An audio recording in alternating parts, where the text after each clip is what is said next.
Buenos días a todos. Hoy es 24 de febrero del año 2022. Hoy es un día triste porque Rusia está invadiendo en estos momentos en que estoy hablando un estado, una nación libre, independiente como es Ucrania. Todos estos días vamos a escuchar muchos comentarios en la televisión, en documentales, en debates, pero yo quería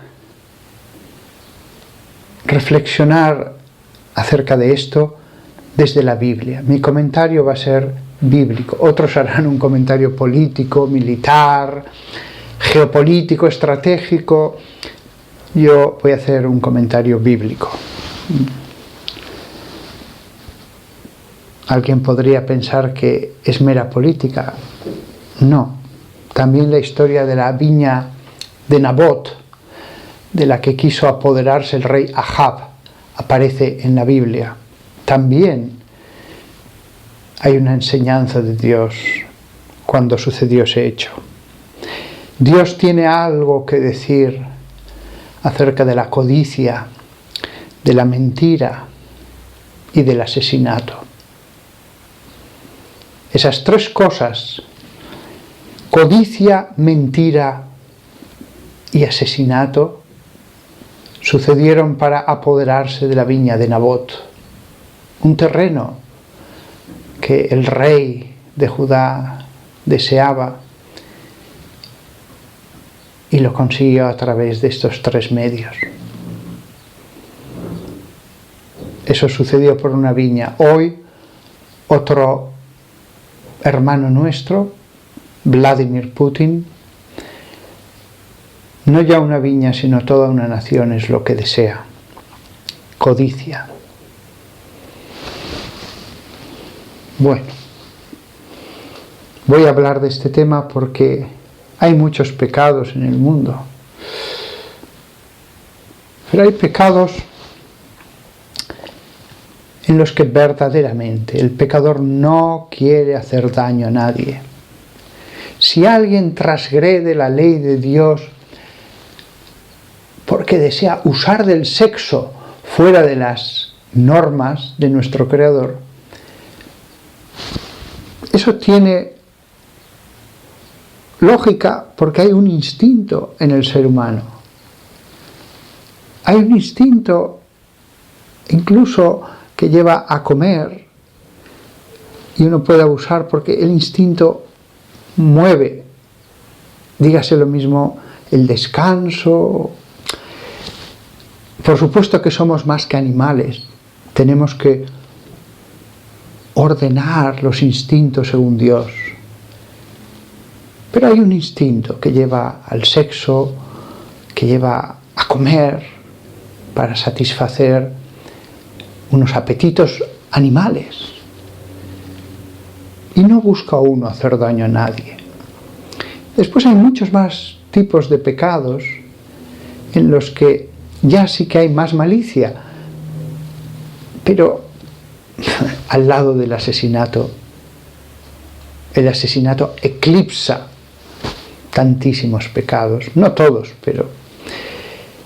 pero cuando uno asesina a una sola persona, eso es espantoso. Pero cuando uno ordena la guerra, que supondrá la muerte, nunca se sabe de cuántos seres humanos, eso es mucho peor. Eso es mucho más triste. Y eso es lo que hoy voy a comentar. Y aquí no hay ninguna duda. Uno es el agresor, de las razones que dé, sus argumentos, se aferra a cualquier cosa. Tantas veces lo hemos visto, a la mentira. Pero es pura mentira para ocultar algo tan feo como la codicia. Y la codicia le lleva al asesinato. Mientras estoy diciendo estas palabras, probablemente hay gente muriendo. Después de esta aventura para nada, habrá jóvenes que toda la vida pues quedarán ciegos, o sin piernas, o sin un brazo. Otros, en plena juventud, ya no tendrán vida. No conocerán las alegrías de una esposa, del nacimiento del primer hijo, todo quedará truncado. El fruto del pecado, que es la guerra, será la pobreza, el odio, que siempre genera más odio. Por supuesto que el que se defiende no peca. El que es atacado tiene derecho a defenderse. Pero bueno, vamos ahora al texto que he meditado esta mañana. Es el capítulo 4 del Génesis. Me voy a centrar en Putin, porque los rusos no son culpables. Los rusos no son peores ni mejores que los franceses, que los ucranianos, que los húngaros. La cabeza los está llevando al abismo. Pero ellos no son malos. Cualquier nación de gente normal, bondadosa, puede ser arrastrada a ese pecado colectivo que es la guerra. Son totalmente inocentes. Algunos no, muchos no. Porque en ese país, como ha pasado en tantos otros países a lo largo de la historia, habría gente que votó por Putin, que le apoyó, que le defendió, aun a sabiendas de que su conciencia les decía: sí, pero es agresivo, sí, pero está destruyendo la libertad, sí, mucho discurso patriótico, hay que poner orden, pero no admite que nadie le lleve la contraria, no admite. Entonces, es verdad que hay muchos que han apoyado y votado a Putin, que la conciencia les diría: no, este discurso no es el que quiere nuestro Padre Dios. En la medida en que alguien sintió en su conciencia que estaba apoyando lo que no era correcto, por orgullo nacional, pecó. Pero Dios sabe la medida de la responsabilidad en los votantes. Unos están totalmente engañados, sin pecado alguno. Otros sienten la conciencia y se dejan llevar, a sabiendas de que esto no es lo correcto, pero el orgullo se transmite y estás dispuesto a hacer: sí, esto no está bien, pero Rusia tiene que ser poderosa otra vez. La conciencia te lo dice. Y otros sí que son totalmente pecadores, porque abrazaron lo que no era de acuerdo a la voluntad de Dios. Pero no seré yo quien los juzgue. Y estoy seguro de que la inmensa mayoría de los rusos son inocentes. Y se ven obligados, dos pueblos tan hermanos, a luchar unos contra otros y a matarse unos a otros. Todo por la cabeza. El responsable es la cabeza. El gran responsable es la cabeza. Por supuesto que hay otros mandos intermedios que tienen un grado de responsabilidad, porque si yo fuera un general y me dijeran: tienes que invadir esta nación, yo le diría: no, señor presidente, esta nación no nos ha hecho nada, pues te vamos a fusilar, un consejo de guerra. Prefiero morir sin haber hecho nada malo que matar a los inocentes. Cuando se da la orden de atacar a un país contrario, los militares no pueden obedecer. Por supuesto que los pobres soldados se ven ellos mismos con pocas opciones. Digo se ven, porque en realidad siempre pueden decir no, esto no es lícito, esto no es de acuerdo a la ley de Dios. Pero normalmente muchos soldados jóvenes con medios de comunicación controlados no tienen una idea justa, inculpablemente pueden apoyar al que agrede. Así que tampoco yo les juzgo a ellos. Capítulo 4 del Génesis. Caín dijo a su hermano Abel: vamos afuera. Y cuando estaban en el campo, se lanzó Caín contra su hermano Abel y lo mató.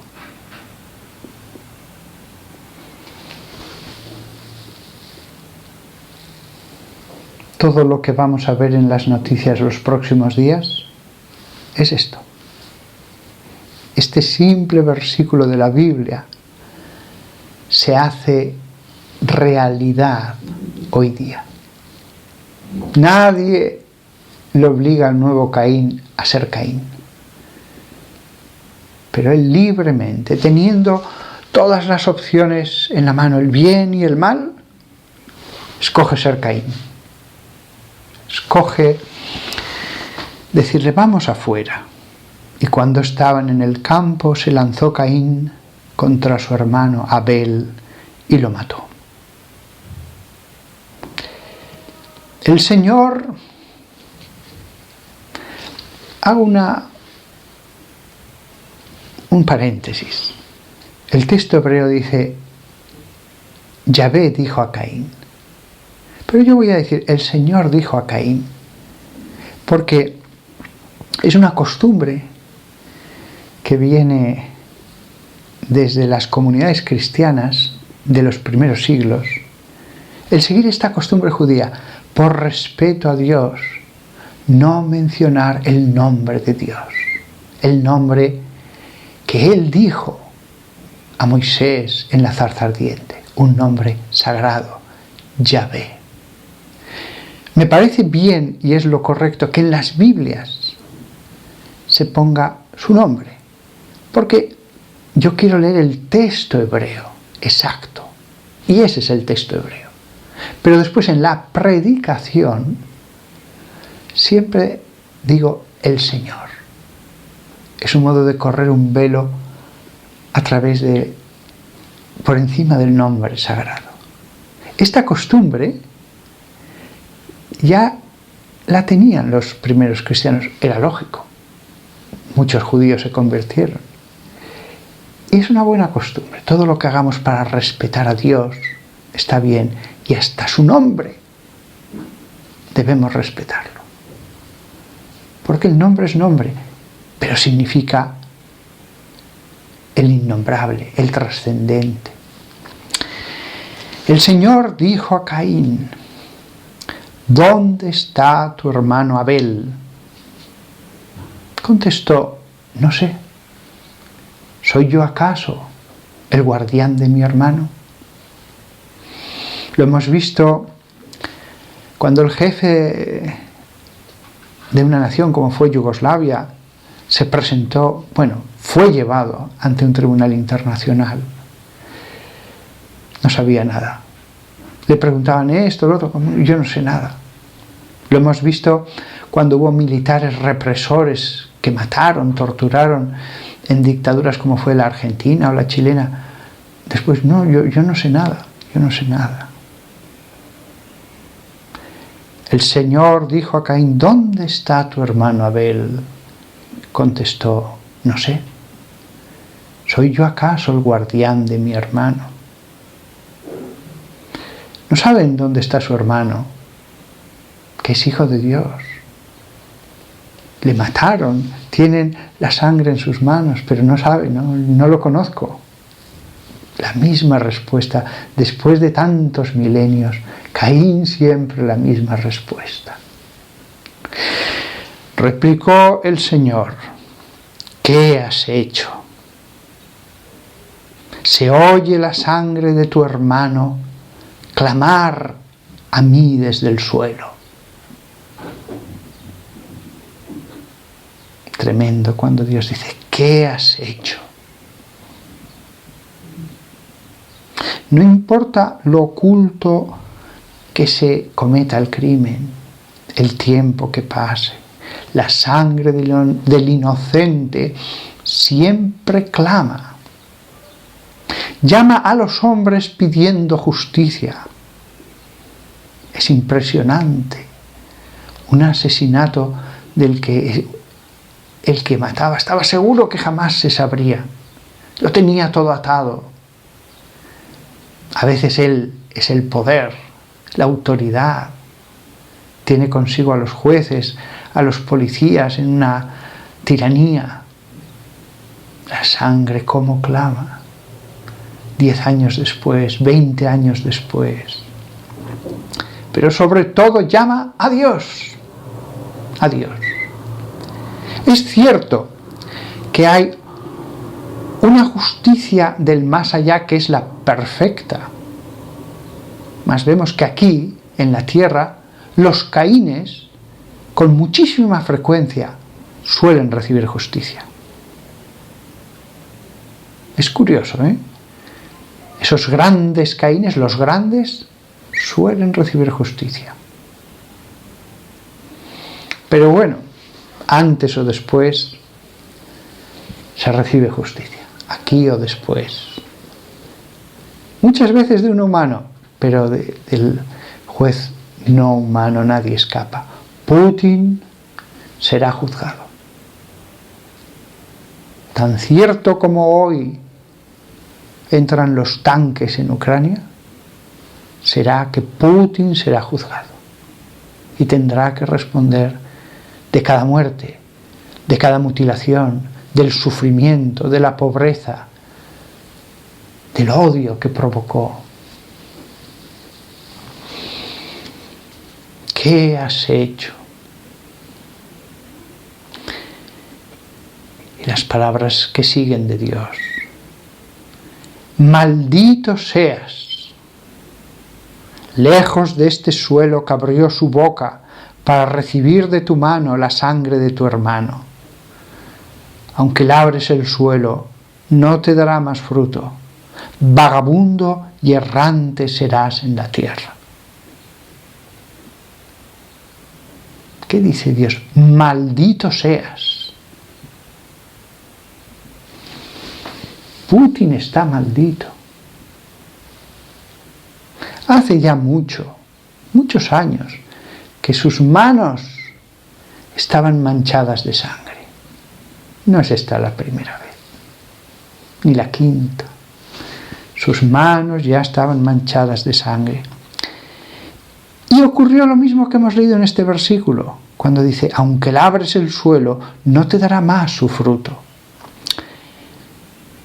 El principado sobre Rusia de ese humano que es Vladimir Putin, mero humano, no ha traído bendición. Es una tierra que sigue sumida en la pobreza. Su tierra no ha dado fruto. Dios le dice, vagabundo y errante serás en la tierra. Cuando salía de Rusia, aunque le estrecharan la mano a algunos dirigentes, a algunos jefes de Estado, él sabía que pensaban asesino, tirano. No ha vagado como Caín lo hizo físicamente, vagaba por la tierra. Pero los pensamientos de este asesino, que es jefe de Estado, vagan errantes en los páramos de su alma. Vaga como Caín, no por la tierra física, por la tierra que es un yermo, que es su alma. Solo había que mirarle la cara a Putin hace ya años para comprobar lo triste que estaba. Ya antes de este gran pecado, era un hombre marchito que extendía tristeza a su alrededor. Alguien me dirá, no juzgues. Lo que sucede es que cuando un pecado público, inmenso, ante el que no cabe la ignorancia inculpable, no cabe inculpablemente atacar al inocente a costa de las muertes que sean necesarias, miles, decenas de miles, eso no se puede hacer inculpablemente. Hay cosas que sí, hay transgresiones de la ley de Dios que se pueden hacer sin culpa, porque la persona no lo sabía. Y en otras hay muchos atenuantes. El que lleve la guerra a otra nación, no. No puede decir, no sabía lo que era la guerra. No sabía que iba a provocar tanto sufrimiento. Putin es un hombre marchito. Ha extendido la tristeza a su alrededor. Ha escogido a hombres muertos interiormente para ejercer la autoridad y el poder en tantos espacios de la pobre nación que tiene la desgracia de estar bajo su yugo. La cara de Putin hablaba hace años. La cara de Putin era una cara de tristeza. Entonces dijo Caín al Señor: mi culpa es demasiado grande para soportarla. Detrás de ese rostro de matón, seguro que hubo un tiempo en el que el alma de Putin se abrumó bajo el peso de la culpa. Yo he escuchado a alguna persona de las mafias en Colombia, en Brasil, explicar el comienzo, lo que se siente cuando matas a la primera persona. Mi culpa es demasiado grande para soportarla. Al principio, claro que la conciencia advierte. Si la conciencia no advirtiera, seríamos inocentes si hiciéramos lo que hiciéramos. Siempre podríamos decir con razón, no lo sabía, no sabía que esto estaba mal. Pero la conciencia advierte. Seguro que hubo un momento, Putin, en que se vio agobiado, abrumado por esa voz. Pero ¿qué pasa? ¿Qué le pasó a él como a personas que están en la mafia, etcétera? Con el tiempo, esa voz de la conciencia dejó de ser escuchada. Dejó de ser escuchada la conciencia, el ángel, que al principio seguro que le hablaba. Tampoco escuchó al Padre Celestial, que le llamó. Dios siempre llama. Da la vuelta, da media vuelta. Vemos en Génesis 4 cómo Dios llama a Caín. También llamó a Putin. También él fue llamado desde lo alto. Pero después se produce la insensibilidad. ¿Hay algún caso en que el agobio continúa mucho tiempo? O en cierta medida hasta el final. Pero muchos otros se insensibilizan. Lo que hay en ellos ya no es la paz, sino la muerte del alma. Hay una cosa que llamamos paz, pero la muerte no es paz. La muerte del alma. El rostro de Putin hablaba. Sus ojos ya antes eran los del que tiene la paz de un muerto espiritual. Lo terrible de todo esto es que lejos de acudir al único que le puede dar alivio, lejos de acudir a la presencia del Señor, el asesino se esconde. Sabe que es el padre del que ha matado. Sabe que ese ser humano era su hermano. En el fondo más profundo lo sabe. No quiere ir a la presencia de Dios. Caín le dijo eso: mi culpa es demasiado grande para soportarla. Seguro que hubo una época, un momento, un año, en que Vladimir le dijo eso a Dios: mi culpa es demasiado grande para soportarla. No fue a la presencia de Dios, pero sabía que le escuchaba y se alejó. Dice Caín en el libro del Génesis a Dios: hoy me echas de este suelo y he de esconderme de tu presencia. Convertido en vagabundo, errante por la tierra, y cualquiera que me encuentre me matará. El que ha hecho la guerra sabe que además de vagar inconsolable en esos páramos del propio espíritu de los que he hablado, vagar por esa inmensidad desolada que es la propia alma, en la que uno se siente prisionero.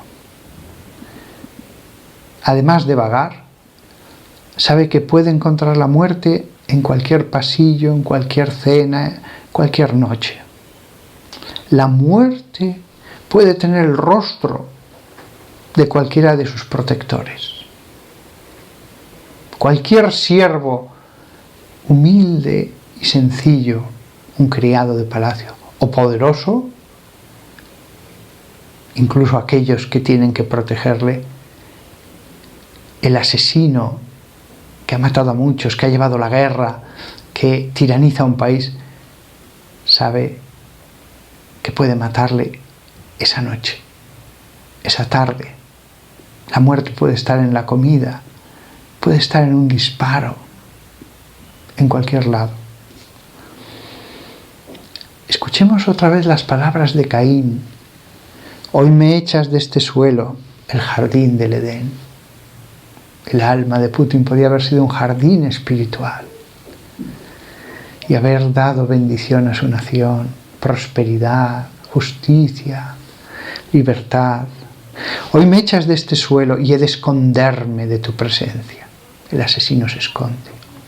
Convertido en vagabundo errante por la tierra. Todo asesino es un vagabundo. Y cualquiera que me encuentre me matará. Respondióle el Señor: al contrario, quien quiera que matare a Caín, lo pagará 7 veces. Y el Señor puso una señal a Caín, para que nadie que lo encontrase le atacara. La marca de Caín.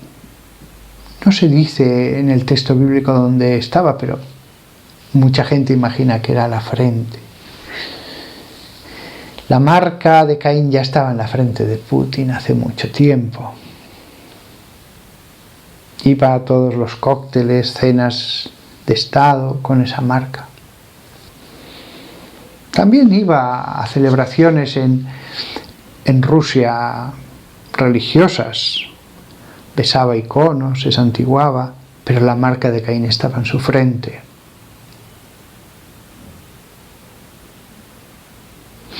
Habrá habido tiempo en que los gritos de su alma han sido brutales, pero está condenado a seguir viviendo, condenado a andar sobre la tierra como un muerto viviente y después a comparecer ante el Padre de los que ha asesinado.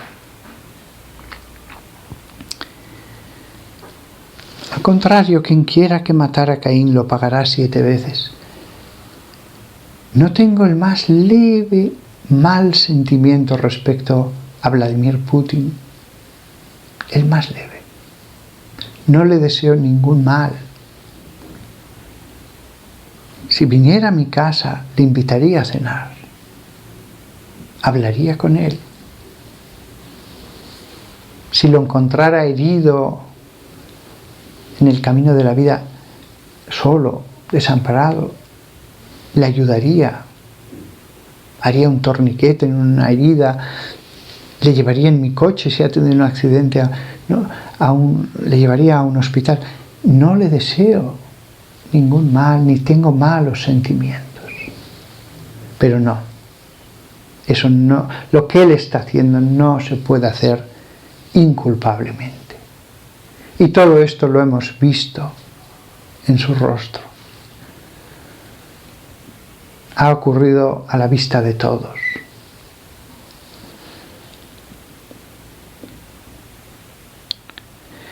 El último versículo. Caín salió de la presencia del Señor. Caín salió de la presencia del Señor. Ante nosotros están esas dos posibilidades. Estar en la presencia del Señor o huir de ella. El jardín del Edén espiritual o vagar por un yermo.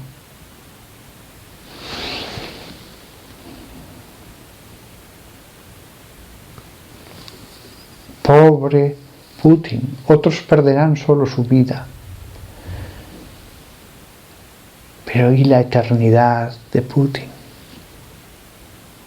Sus víctimas podrán ir al cielo, pero ¿y él cuando todo esto ya sea historia y se lean los libros de historia?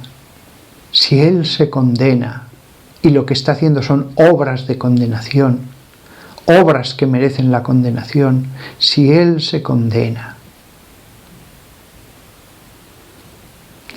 Una cosa son los libros de historia y otra cosa es un alma que tenga que seguir existiendo, no ya en Rusia ni en Ucrania, esta nación, mi nación.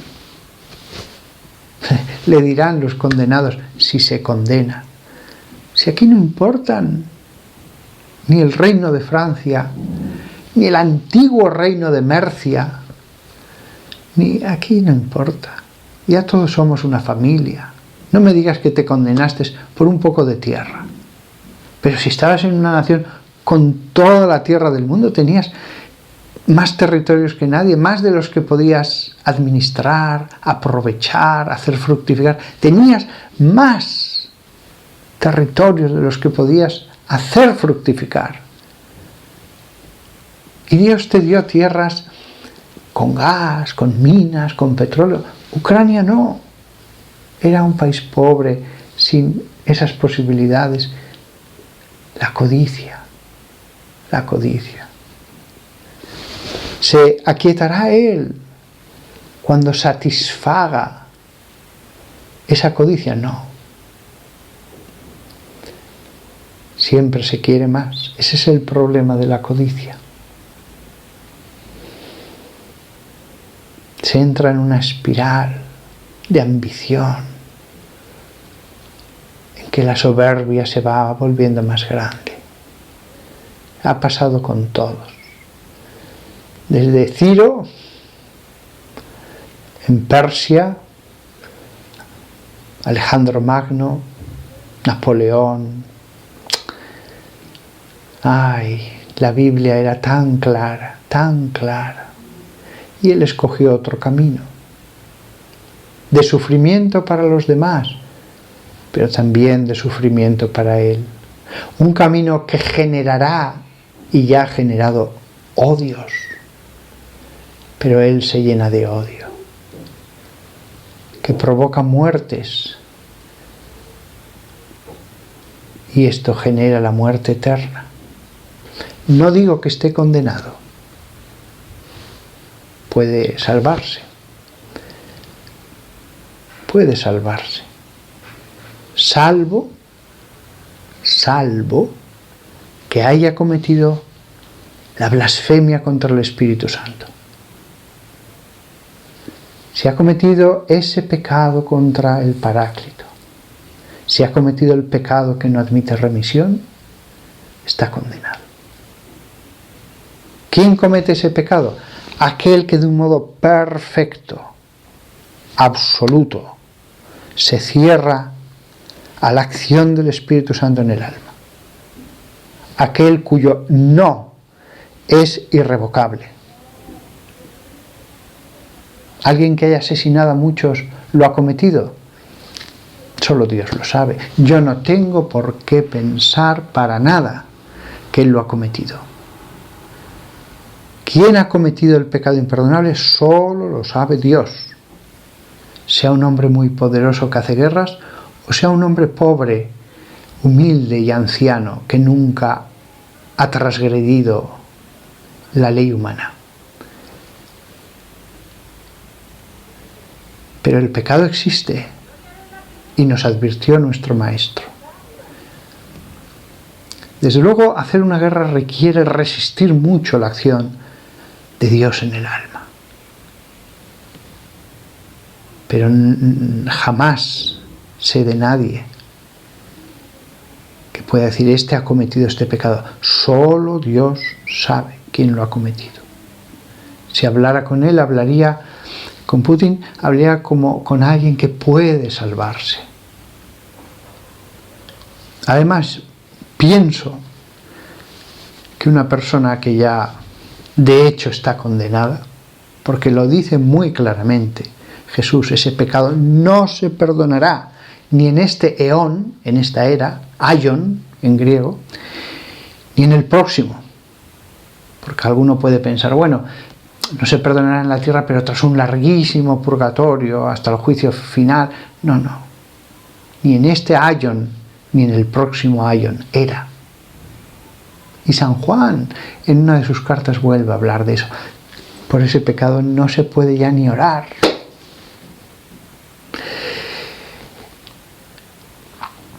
Cuánta costumbre a la resistencia a Dios provoca asesinar y asesinar.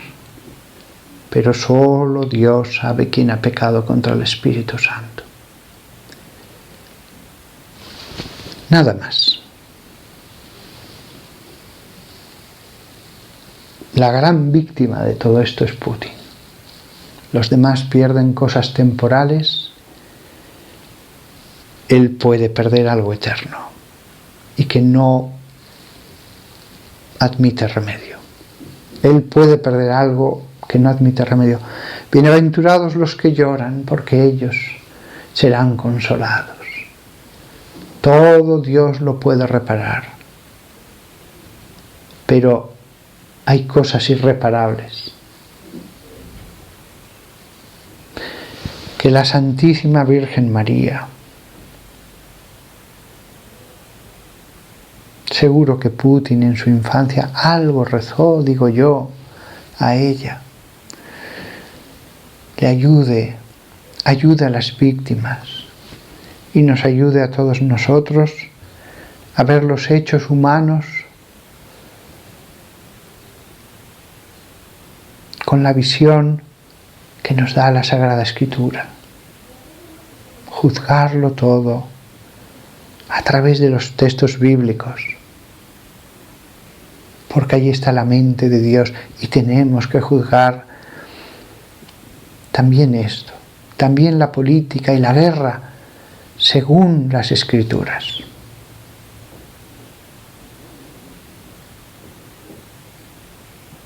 Que el Padre, el Hijo y el Espíritu Santo ayuden a la gran víctima, a las víctimas y a los que estamos alrededor.